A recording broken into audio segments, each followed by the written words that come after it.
All right, it's snowing pretty good here at Spokane Valley Archery. So today we're going to film with just our iPhone. We're going to do the 3D course with our Title 34 build, just because it is snowing pretty good and I don't want to wreck camera gear. So let's get after it. All right, we're going to warm up with this dot at 70 yards.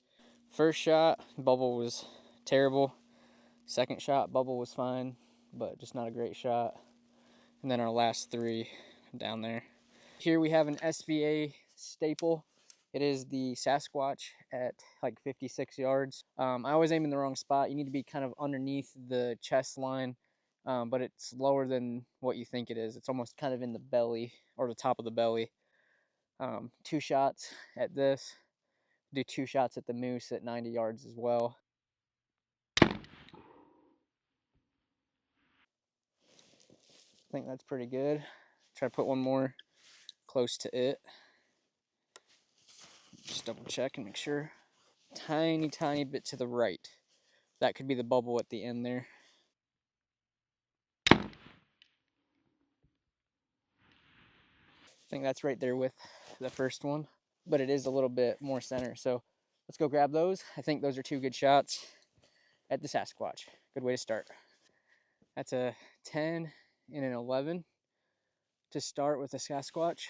11 line, I believe, is, in the middle of that. All right, we got the little goats. Throwing 36 on the dot, and I want to be just behind the shoulder and about 2/3 of the way up, I believe. All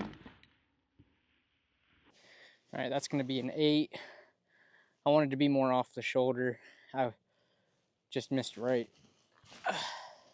All right, we have the 3 sheep. Traditionally struggle with these, but we'll see what we can do here. Bedded sheep is at 35.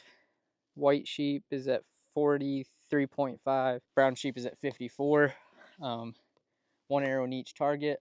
That'll give us our 6 out of 20 shots. So first we'll shoot the bedded sheep. We said that is like 20 or 34, I think. It's not 9, it's 34.5, 34.3, 34.4. We'll call this 35.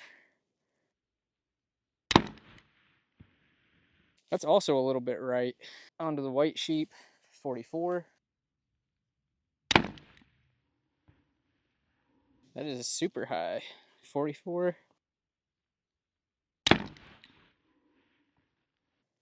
Smoked. Just barely caught a 10 on the bedded ram. High 8 on the white ram. And just caught an 11 on the brown ram. Of course, it started to quit snowing halfway through. That's fine. We're still going to finish on the camera, but we've got the three bears.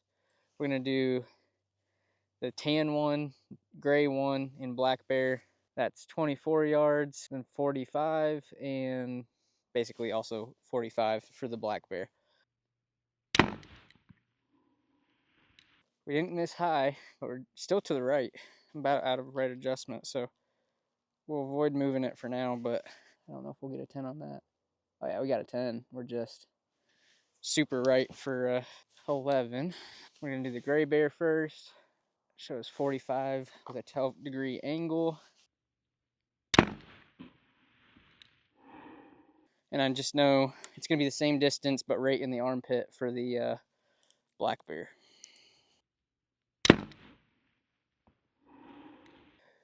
Ooh, that was very high. Like I said, a little bit too right, still a 10 on the close bear, 24 yards. All right, so we're -7. We're gonna shoot 1 arrow at the bedded elk, 1 at the standing. Standing elk, we've got 58.7 and 59.2 for the bedded, which they're both basically the same distance, just a little bit different orientation. So it's a little bit high.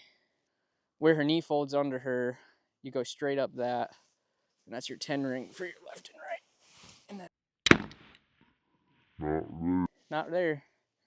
It is not there. Okay, both of these are gonna score 10s. This was a better shot than I thought. I knew it was right when it went off. so that's all on me. And then this one was just a little bit hot, decent left and right in there, but still a 10. So maintain 7. All right, half of our battle is remembering where we shot the lift, 41.2 to the goat. Instead of trying to remember all the distances and all the targets, we're going to do a lift versus title video here shortly. All right, for the caribou, we've got 38. That should be a pretty good shot. Let's go grab that in the goat arrow. Call that a 10. It's too far right to be an 11. And a high 10 on the goat, maybe about 1.5 inches, almost 2 inches high. -7 through 13. If we can keep that a 10 or better here, I actually kind of took a step back, so it's 26 yards. Still the closest. All right, that's an 8. I was aiming hard right at these dots and trying to hit a little bit over here, and go figure I would be on the right side of the dots. So I got one of our favorite targets here. That is the standing stag at 66.7 yards. Oh, that's a great shot. I hope the shaft is facing down just a little bit. That could be an 11. And you might be wondering to yourself, how many times is he gonna miss to the right before he moves the sight? And right before I shot that off camera, I moved my sight just like 2 or 3 clicks to the right. Okay, you cannot get much more middle of the 11 than that. That is great news. That takes us, I thought I saw a deer. That takes us to like 8 under, I think. I finally made an adjustment for missing right, and look how much it paid off. All right, we've got this ram. In order to see it, we have to stand right on the edge of this grass. We got him at 35 yards. I don't even see my fletching, so I might have gone through. Just caught it. That, my friends, is an 8. I think the 10 ring would kind of go just around it. There's something about super shot up areas like this that just draw your arrow right to them every time. You gotta be pretty strong-willed to hit just on the edge of it, and I'm not strong-willed apparently. So, okay, I just realized what I did wrong. I should have shot at both of the little goats to get my 20. So I figure, why not? We'll do 3 at the moose. Well, that's interesting. That's quite high. All right, I'm literally chopping the top of the 8 line. All right, 95 yards at this moose.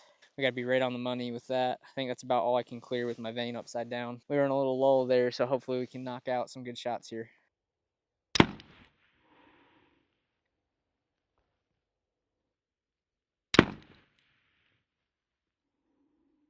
All right, there's a pretty good little breeze on the first shot. I could watch the wind take it over to the right. So I put the second shot on the front of its chest. See if we can do one more good shot.